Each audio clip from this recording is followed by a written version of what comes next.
All right, Nancy. So I figured we'd start this episode with a bit of a quiz. Now, I've given you a word bank full of animal names. What do you think of when I say trash panda? Raccoon. Raccoon. All right. Is that correct? That's correct. Okay. How about flying rats? Pigeon. Pantless thunder goose. What? What? Kangaroo. No. Oh, thunder goose. Ostrich. Ostrich. I told you this would be fun. Yeah. Tyrannosaurus deer. Tyrannosaurus deer. Kangaroo. Yeah. Okay. Like really thick legs, has its arms up. Okay, yeah, sorta. Albino danger floof. Polar bear. Polar What's bear. a danger floof? Just like floofy, like poofy, like Oh, look at them. Okay. And they're dangerous. Okay. What about unicorn of the sea? Narwhals. Welcome to the American Geophysical Union's podcast about the scientists and the methods behind the science. These are the stories you won't read in the manuscript or hear in a lecture. I'm Shane Hanlon. And I'm Nanci Bompey. And this is Third Pod from the Sun.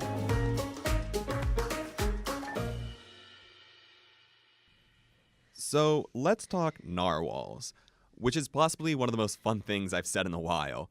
What do you know about narwhals? Honestly, not much. I mean, I know that they're these big kind of whales. They have this big horn thing. That's about it. Well, it actually turns out that scientists don't know a ton about them either. I mean, they know more than you and I probably do, but not as much as you would probably think. But I think you found out a little bit more about this recently, right? Yeah, so when I was at the Ocean Sciences meeting in Portland, Oregon, and I interviewed Kristin Laidre. She's a biologist at the University of Washington in Seattle, and she studies the ecology and the population dynamics of all sorts of Arctic marine mammals, but that includes narwhals and polar bears. And for narwhals in particular, they really don't know a lot about this stuff, a lot about these animals. So they're just trying to figure out, what they do and why they do it. But she's also looking at how climate change is impacting narwhals, polar bears, and all these other Arctic marine mammals.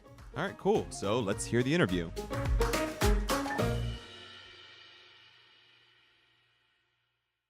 I didn't really ever plan to study narwhals, but I basically stumbled into a PhD project on them. And so as a student, I spent a lot of time thinking about narwhals and, writing papers about narwhals. And that's just continued for my whole career. When was the first time you heard of a narwhal or even it crossed your desk? What did that feel? Were you like, oh my God, I have to study these things? Or I knew about narwhals. I was really into marine biology and especially whales when I was a kid. So I, had books on whales and knew all the species and definitely was aware of narwhals and thought they were cool. But I don't think it ever crossed my mind that I would be studying them. Studying them is really interesting because we don't know a lot about narwhals. There's a lot to learn. They're really interesting, kind of weird whales. And so as a scientist, there's so many questions you can ask and so many, different directions you can go. And that's exciting. What is it like the first time going into the field? I mean, and seeing a narwhal for the first time, like where was that? What happened? What was that like? Yeah, the first time I saw narwhal, I was a PhD student, and I distinctly remember the moment because it was actually so exciting and cool. And it was in the Canadian Arctic, and I, we had landed in a twin otter where we were setting up a camp, and I kind of walked up and over the top of this hill and down to the beach, and then there were narwhals swimming, right by in front of us, and they're not like that impressive when you see them because you just see a little sliver of their back, but just the idea of having a narwhal in front of you is pretty cool. I think people are fascinated, just by the idea of the unicorn of the sea. I get a lot of people that come up to me after talks and say they didn't think narwhals were real. So, they are a little bit magical and strange, and it inspires a lot of imagination and fantasy. And probably also because of the tusk on the males, which is, like a unicorn horn. So that's pretty cool. Unicorns of the sea. But seriously, the horn, it isn't a horn, it's a tooth. Did you know that? I don't know. I think I sort of read that somewhere, maybe that I knew that, but it really does look like a horn. And also it's made of ivory, which is cool. Yeah. So besides just being majestic, what's it for? We know the tusk is a sexual trait, so only males have the tusks, and it's basically a symbol of like hierarchy and dominance. And males, we think, use it to size each other up and compete for access to females. And we know the tusk is closely related to the size of the testes, so it's kind of an outward symbol of like what a good mate you might be. So why don't scientists know a lot about narwhals? Why are they so elusive? Well, narwhals live in the high Arctic. They live in really remote places, far from people. They live in places that are logistically really difficult to get to, really expensive to get to, not easy to kind of spend time in because there's no infrastructure, and you need to live in camps, you need to take helicopters or planes. Behaviorally, they're really elusive. They're really shy, skittish animals. They kind of flee quickly if there's like a sound that scares them, and so you can't just drive a boat up to a narwhal or fly a helicopter over it. It's impossible.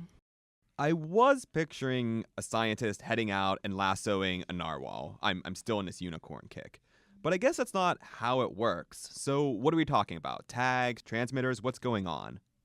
There are different ways to study narwhals. I mean, one way is to go, in summer, narwhals migrate into pretty specific coastal areas, and you can set up camps and live relatively close to narwhals and observe them from land. You can set out recorders and make recordings. You can sometimes set nets and catch narwhals, and then you can put transmitters on them, which basically let you track the narwhals for, up to a year. Other ways to study them are from airplanes or helicopters. So you can fly airplanes over the areas where they live and, do transects and count them and figure out how many there are. You can take a helicopter out in the springtime over the sea ice, and you can land the helicopter on the ice in the habitats where narwhals spend their time in winter. And if you wait long enough, the narwhals will come back to the leads or the openings in the ice, and then you can, observe them and collect samples and things like that. So it varies, but it all involves a lot of logistics and a lot of patience and waiting.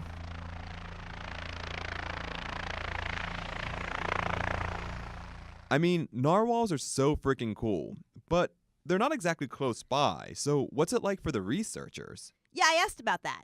What's it like, just personally being up away from your family, your friends, out in the Arctic, doing this stuff for long periods of time? You get kind of used to it. It feels pretty natural to me to just disappear in the spring and be gone for, 4 to 6 weeks.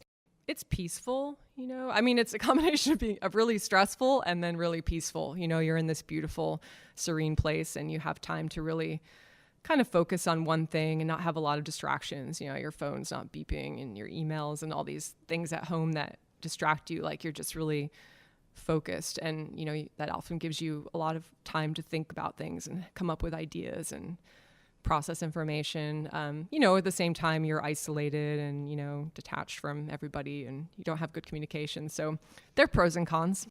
There's less than 60,000 people in all of Greenland. Oh, wow, so the communities are pretty small. Sometimes they're 50 to 100 people, and sometimes they're a couple thousand people. And they are, native communities with indigenous people and subsistence hunting and, really extremely interesting culture and many people who are experts on the ecosystem and all the animals because they live off the land and the sea. So, for me, it's always a great privilege to work in those communities and talk to people and learn from them. I love narwhals, obviously, but Kristin doesn't just study narwhals, right? Right. The most recent trip was last spring in Southeast Greenland, where we're doing a polar bear study, catching polar bears in Southeast Greenland and tracking them. So yeah, it's a long way. So you go for usually about a month or sometimes 6 weeks. Around Greenland, there are 4 subpopulations of polar bears, and we've been working, kind of moving around the coast, working in different areas for several years now, kind of doing broad studies, figuring out how many polar bears there are, what are the population trends, what's the condition of the bears, how are they doing with the loss of sea ice, have their movements changed, has their habitat use changed, things like that. And so our most recent or current project is focused in East Greenland. which is a very big area, covers, over 20 degrees of latitude, and is taking us many years to kind of work our way through in studying the bears from the very southern tip all the way up to the northern part. We study the bears in spring. We usually have a helicopter that we charter for about a month, and we fly out over the sea ice, and we can track the bears by, looking at tracks and following them around, or in some cases just spot them. And then we have a drug that allows us to immobilize them. We fly down and shoot a dart into their rump, and it immobilizes them briefly, and we can land, and then we can take samples from the bear, and we can, give it a mark, which is an identifying mark that basically allows us to kind of track the individual through time. And then we can put a satellite collar on it that does pretty much the same thing the narwhal tags do, transmits to satellites and gives us the position of the bears for up to 3 years. We catch bears that all ages and sexes, but the ones that we tag are the adult females, and that's because the adult males, if you put a collar on them, they can just push it right off because they're a different shape. They kind of have a cone head, and their shoulders are much bigger than their head, and they can push the collar off onto the sea ice. Oh, so you do the females. Mm-hmm. And will the females then tell you about the population as a whole?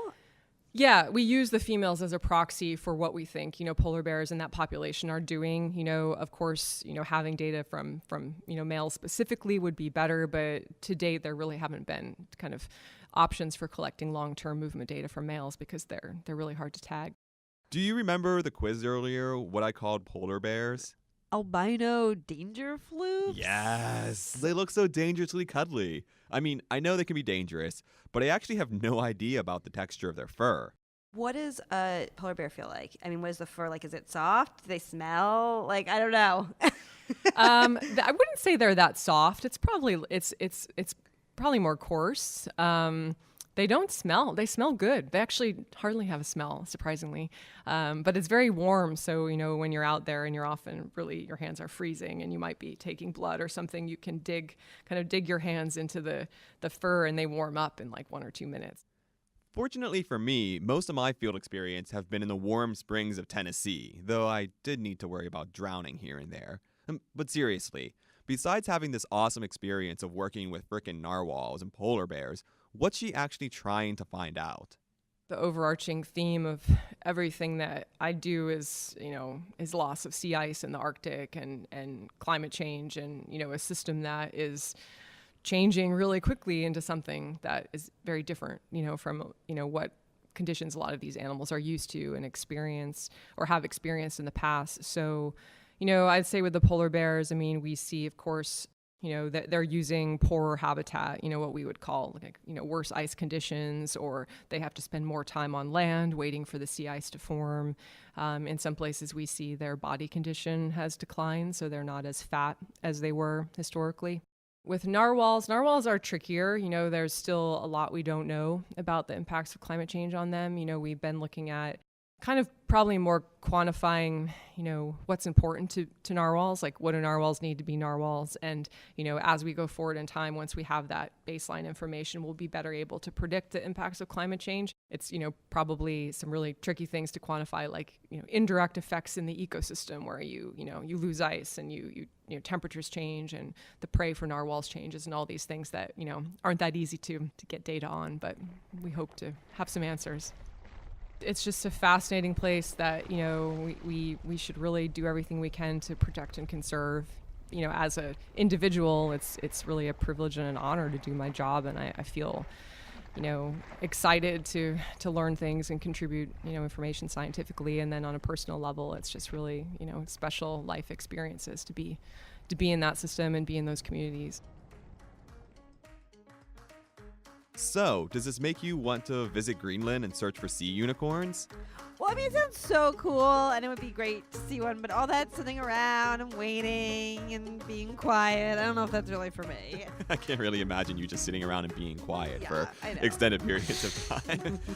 All right, folks, that's all from Third Pod from the Sun. Special thanks to Caitlin Camacho for editing this interview, and of course thanks to Kristin Laidre for sharing her work with the unicorns of the sea and the polar bears with us. The podcast is also produced with help from Lauren LaPuma, Josh Spicer, Olivia Ambrosio, and Caitlin Camacho.